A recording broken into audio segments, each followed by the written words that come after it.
নমস্কাৰ class 10 advance ম্যাথমেটিক্সৰ যেটো chapter 3 আছিল এৰিথমেটিক অফ ইন্টিজাৰ্স তো সেই চেপ্টাৰটোৰ 3.5 যেটো পোৰশন আছে 3.5 সেই বস্তুটো মোক পঢ়াই দিবলৈ এজন ষ্টুডেন্টে ৰিকুৱেষ্ট কৰিছিলে মই এখিনি পঢ়াই দিছো তোমালোকক আৰু মোৰ বুকখন ইংলিছতে আছে মই আসামিজত যিমান পাৰো তোমালোকক বুজাব চেষ্টা কৰিম সো 3.5 ত কি আছিল যে prime numbers and their properties so prime number কি মৌলিক সংখ্যা কি তোমালোকে গম পোৱা আছে হেতু মই অলৰেডি আগৰ যেটো জেনাৰেল ম্যাথমেটিক্স ৰ ৰিয়েল নাম্বাৰ এটা মোৰ ভিডিও আছে হেতু চাবা তাত গম পাবা আৰু এবাৰ মই কৈ দিছো যে a integer p greater than 0 is said to be prime if p has no divisor other than 1 and p itself p 1 তকৈ ডাঙৰ এটা নাম্বাৰ মৌলিক সংখ্যা হ'ব যদিহে তাৰ কোনো ডিভিজৰ নাথাকে only other than 1 and p itself মানে p আৰু 1 ৰ বাহিৰে কোনো ডিভিজৰ নাথাকে যেটো एग्जांपल দিয়া আছে 2 is a prime number since only divisor 2 আৰু 2 and 1 and 2 মানে p এটা সৰি 2 এটা prime number হয় যেটো 1 এ ডিভাইড কৰিব পাৰি 2 আৰু 2 এ ডিভাইড কৰিব পাৰি 3 is also a prime number যেটো 3 এ ডিভাইড যায় 1 এ ডিভাইড যায় গতিকে 2 3 একিটা prime number বা এনেকে আমি prime number খিনি কৰিছো বা কিন্তু 4 যেটো আমি নাম্বাৰ লম নাম্বাৰ 4 যদি লওঁ it is not a prime number এটা prime number নহয় কাৰণ ইয়াক 2 এ ডিভাইড যায় 1 এ ডিভাইড যায় 4 এ ডিভাইড যায় এই বস্তুখিনি তোমালোকে পঢ়িছা গতিকে prime number less than 20 কি দিয়া আছে 2 3 5 7 11 13 17 19 एग्जांपल 19 কি হে ডিভাইড কৰিব পাৰিম আমি 1 এ পাৰিম আৰু 19 এ পাৰিম বেলেগে নোৱাৰো এইখিনি prime number আৰু ইয়াৰ যিখিনি অপোজিট নাম্বাৰ হেখিনিকে কম্পোজিট নাম্বাৰ যেটো অসমে যৌগিক সংখ্যা বুলি কোৱা হয় সো কম্পোজিট নাম্বাৰটো এটা ডেফিনেশনত দিয়া আছে integer m is said to be composite if it is not a prime in other words m greater than 1 is composite if there is a p such that 1 greater less than p less than m p is a divisor of m हे বস্তুটো এনেকে দেখাইছে মই ইয়াত দেখাই দিছো এই বস্তুটো যে কম্পোজিট নাম্বাৰৰ এটা ডেফিনেশন এটা দেখাইছে কম্পোজিট নাম্বাৰ যে 1 greater than p greater than m m টো যদি কম্পোজিট হয় m টো যদি কম্পোজিট হয় তেতিয়া m ক এনেকুৱা নাম্বাৰ থাকিব p থাকিব যেটো m ক ডিভাইড কৰিব পাৰি हे एग्जांपल মই ঠিক এনেকে লম 1 greater than 2 greater than 4 so 4 কি হল কম্পোজিট 4 কম্পোজিট so তাতকে 4 তকে সৰু আৰু 1 তকে ডাঙৰ এটা নাম্বাৰ থাকিবই লাগিব মাস্ট বি যেটো নাম্বাৰে 4 ডিভাইড কৰিব 2 এ 4 ডিভাইড কৰিব পাৰি ঠিক তেনেকৈ আমি দেখা পাৰো 1 greater than 3 greater than 6 greater than 12 so বস্তুটো ঠিক এনেকুৱা 12 এটা কম্পোজিট নাম্বাৰ হল কি কাৰণে হল তাক 1 তকে ডাঙৰ আৰু 12 তকে সৰু মিনিমাম এটা নাম্বাৰ ইয়াত আমাৰ দুটা আছে 3 আৰু 4 আছে 3 আৰু 3 আছে 6 আছে ইয়াত আমি 4 দিব পাৰো 4 হ'ব পাৰে গতিকে এইখিনি কম্পোজিট বুলি কোৱা হয় কিন্তু এতিয়া চেপ্টাৰটোত আমাৰ কি কৈছে যে ইয়াত পুৰে হোল চেপ্টাৰটো প্ৰাইম নাম্বাৰ আৰু তাৰ প্ৰপাৰ্টি মানে মৌলিক সংখ্যা আৰু তাৰ প্ৰপাৰ্টি খিনিহে ডিসকাস কৰিব দিছে সো এইখিনি মই বুকত দেখাইছো এতিয়া সেইখিনিৰ ওপৰত ডিপেন্ড কৰি আমি কি থিওৰিয়াম 9 পালো থিওৰিয়াম 9 ত কি কৈছে যে if p is a prime number and a and b are two integer which p divide a b then either p divide a or p divide b এই কোৱেশ্চনটো এটু ওপৰত অনলি এটু ওপৰত ডিসকাশন কৰি মোৰ এটা ভিডিও অলৰেডি আছে এই ভিডিওটো তোমালোকে চাবা মই ওপৰত লিংকটো দি দিম আৰু এটু কোৱেশ্চনত মই না যাও সো নেক্সট কি কৰিছে এই কোৱেশ্চনটোৰ ওপৰৰ পৰা এওঁলোকে ডেৰাইভ কৰি পাৰি দুটা কৰিলেই ৰৈছে সো এটা কলে যে p is a prime ইয়াত কি কলে p এত মই মানে সিম্পল কে দেখাইছো p এ যদি a b ডিভাইড যায় তেতিয়া হলে p এ আইদাৰ a ডিভাইড যাব অৰ p এ b ডিভাইড যাব যেটো ভিডিওত আছে সো সেই বস্তুটো যদি আমি জেনাৰেলাইজ ফৰ্মত লিখিব পাৰো জেনাৰেলাইজ মানে বস্তুটো এটাৰ পৰা যদি অসংখ্য ফৰ্মুলা লিখিব পাৰো তেতিয়া ক'ব পাৰো যে if p is a prime p is prime যদি p এটা prime number হয় then a1 a2 up to an these are integer এইখিনি যদি integer হয়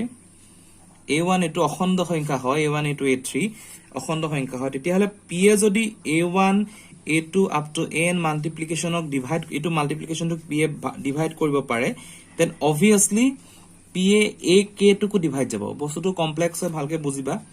so k is equal to 1 2 3 up to n যদি p A a1 a2 an এইখিনি divide যায় আৰু এইখিনি যদি ইন্টিজাৰ হয় p A a k co divide যাব যিকোনোটা নাম্বাৰ k is equal 1 2 3 4 আৰু ঠিক উল্টাটো এটা দেখাইছে এটো 4 টো দেখাইছে if p q1 q2 up to qn are all prime যদি এই গুটে নাম্বার খিনি prime number p পৰা q1 q2 prime number হয় and p divides this one q1 q2 qn মানে p এ prime number খিনি prime number টো divide যায় then p is equal to qk for some k where k is equal to 1 2 3 4n গতিকে এই two পৰা ডেৰাইভ কৰি এই দুটা বস্তু দেখাইছে এটো মই অলৰেডি বুজাইছো এটো বুজি পালে তোমালোকে কিটা বস্তু বুজি পাবা নেক্সট মই থিওৰিয়াম যেটো 10 আছে হেতুত যাম থিওৰিয়াম 10 টু কি কলে if any integer n greater than 1 যিকোনো এটা ইন্টিজাৰ যদি n 1 তকে ডাঙৰ থাকে n has a prime divisor তো n ক কি কৰিছে যে এটা মৌলিক সংখ্যায় ডিভাইড যাব বুলি কৈছে n has a prime divisor টা n থাকিব বুলি কৈছে সো এটো কি হল for any integer n greater than 1 1 তকে ডাঙৰ যিকোনো এটা ইন্টিজাৰ ধৰি ললো 1 তকে ডাঙৰ ধৰি যিকোনো এটা ইন্টিজাৰ আমি 3 4 যেটো ললো n is either prime or a composite integer 1 তকে যেটা ডাঙৰ হ'ব n greater than 1 হ'ব n to কি হ'ব either n to prime number হ'ব or n to composite হ'ব হেতুটা ভিতৰত হ'বই লাগিব হয় n to মৌলিক সংখ্যা হ'ব নহলে যৌগিক সংখ্যা হ'ব এইকিটা ভিতৰতে n ৰ ভ্যালুটো হ'ব লাগিব in case of n is a prime ধৰি ললো let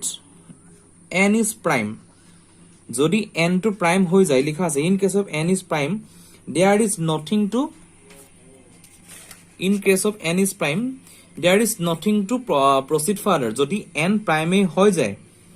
তেতিয়াহলে আমি নেক্সট আৰু যাবলৈ কোনো দৰকাৰ নাই কাৰণ এই কোৱেশ্চন যদি দিয়া আছে যে n has a prime divisor so আমি এজিউম কৰি ললো n is not a prime so আমি এজিউম কৰি ললো let us assume n is not prime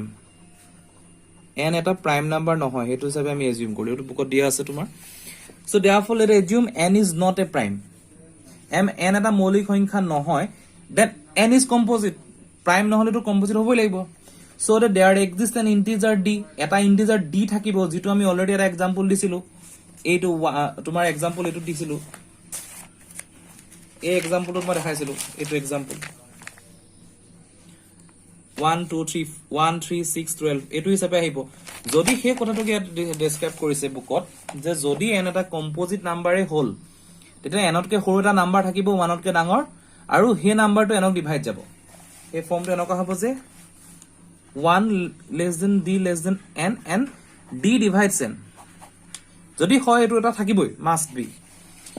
we consider all divisor of n আমি সকলো divisor n ৰ লৈছো like d and let p1 be the least of this divisor of n আমি সব divisor n ৰ ললো যেনেকৈ 12 ৰ আমি কি পাইছিলো 3 পাইছিলো 6 পাইছিলো 4 পাইছিলো হেতু হিচাপে আমি n ৰ গুটেখিনি divisor কনসিডাৰ কৰিলো বুলি লৈছো and p1 be the least of this divisor of n p1 তৰকে হে divisor খিনি least যেটো নাম্বাৰ হয় হেতু ললো this is possible since any set of non negative integer in well order এতিয়া কি হয় এই ইন্টিজাৰ খিনি কিন্তু well orderত থাকিব লাগিব যেটো 1 greater than 2 greater than 3 greater than 4 greater than 6 greater than 12 এই কন্ডিশনৰ কি হল এই বস্তুখিনি এই ইন্টিজাৰ খিনি এটা max to min বা min to max order থাকিব লাগিব সেই বস্তুটো ইয়াত কৈছে যে well order থাকিব লাগিব non negative integer হ'ব লাগিব well ordered then p1 list integer to p1 must be a prime number otherwise there will be another divisor q of p1 with 1 less than q less than p1 গটিকে এই বস্তুটো যদি solve হয় let p1 be the least of this divisor তাকে list নাম্বাৰটো হল p1 গটিকে p1 যদি prime number prime number হ'ব লাগিব যদি p1 প্ৰাইম নাম্বাৰ নহয় তেতিয়ালে আৰু এটা q আহিব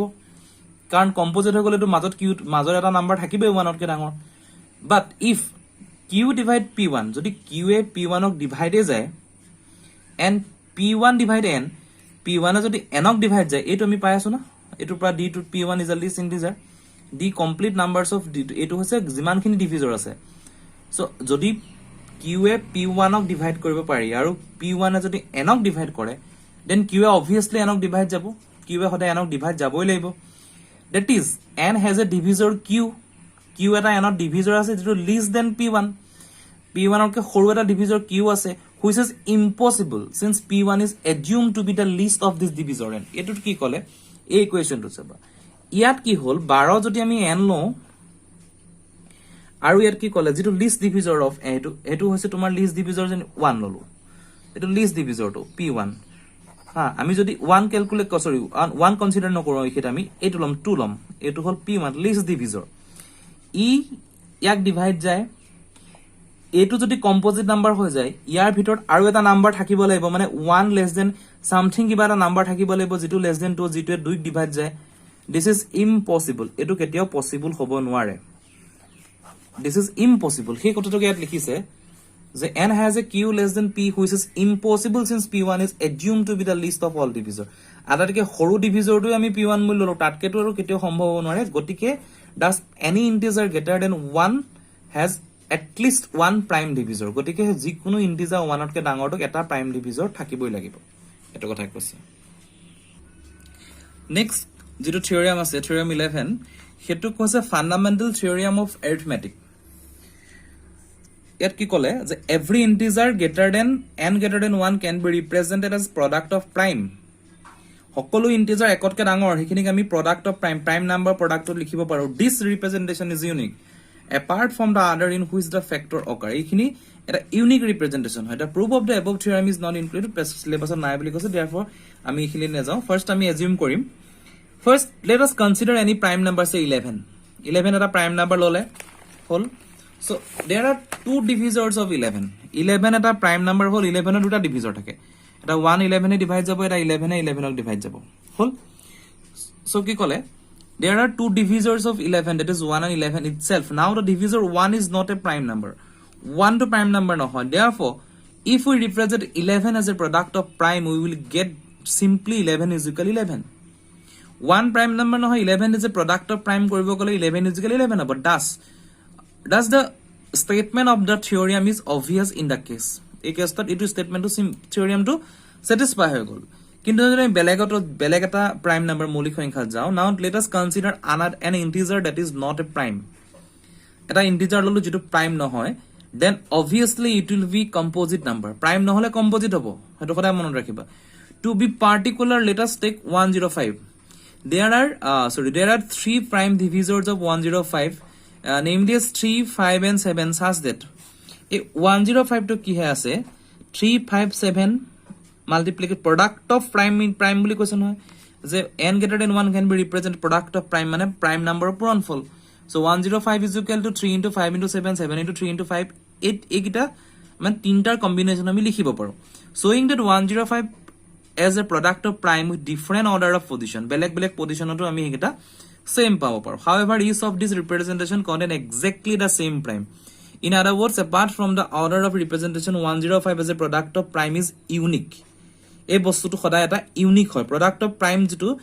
কোনোবা এটা prime number ক যে আমি product of prime কৰো বেলেগ prime number এ মাল্টিপ্লিকেশন কৰি পাও হেটো এটা ইউনিক হয় so theorem 12 ৰ কি ক'লে let n greater than 1 be any composite number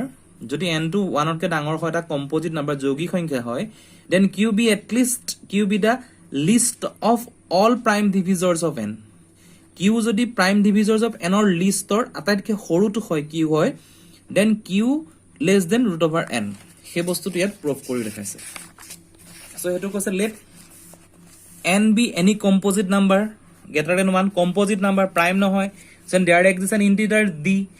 থাকিবই composite number সদায় composite মই যেটো एग्जांपल দিছো মনত ৰাখিবা 1 এই যেটো एग्जांपल সদায় এটো মনত ৰাখিবা composite কৰিবলৈ সুবিধা হ'ব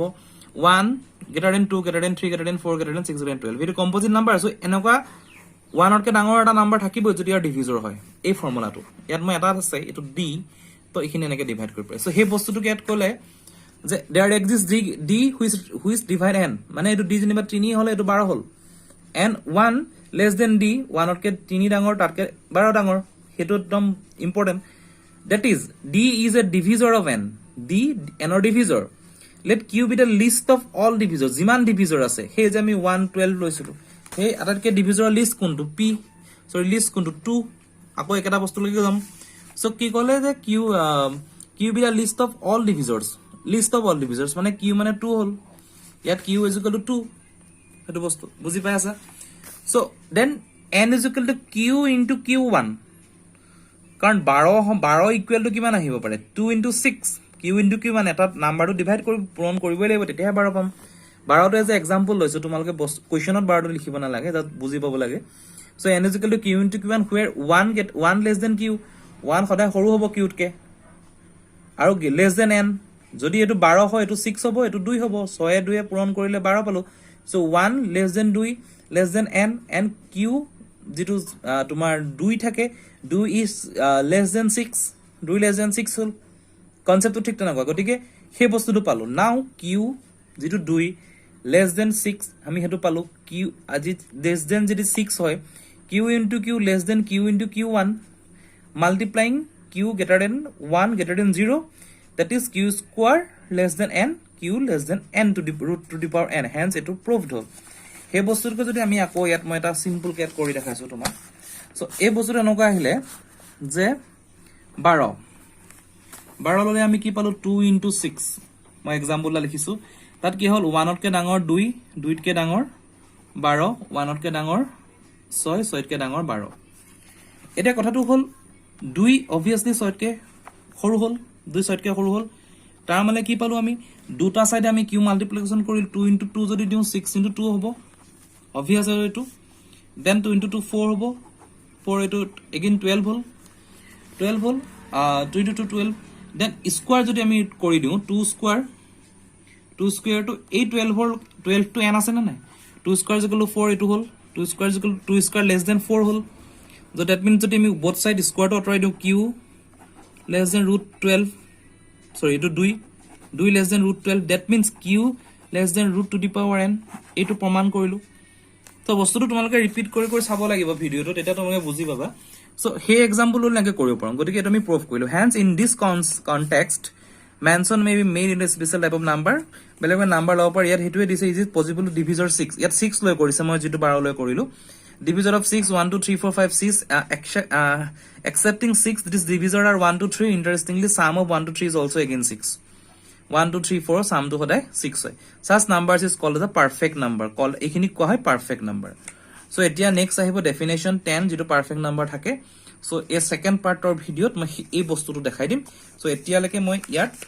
3 chapter যেটো থাকে arithmetic of integers আটাইতকৈ ইম্পৰ্টেন্ট পাৰ্ট ইয়াত prime number and properties হয় এটো ৰেগুলাৰ কোৱেশ্চন আহে so prime number properties তো মই দেখালো তোমালোকক কিতাপৰ পৰা so যদি কিবা প্ৰবলেমছ থাকে খুদিবা এই যেটো কোৱেশ্চন মই হেতু বুজোৱা না এটো মোৰ হেৰিত আছে ভিডিওত আছে এটো এক্সট্ৰাকে আছে চাবা তোমালোকে আৰু বাকিখিনি কৰিবা থ্যাংক ইউ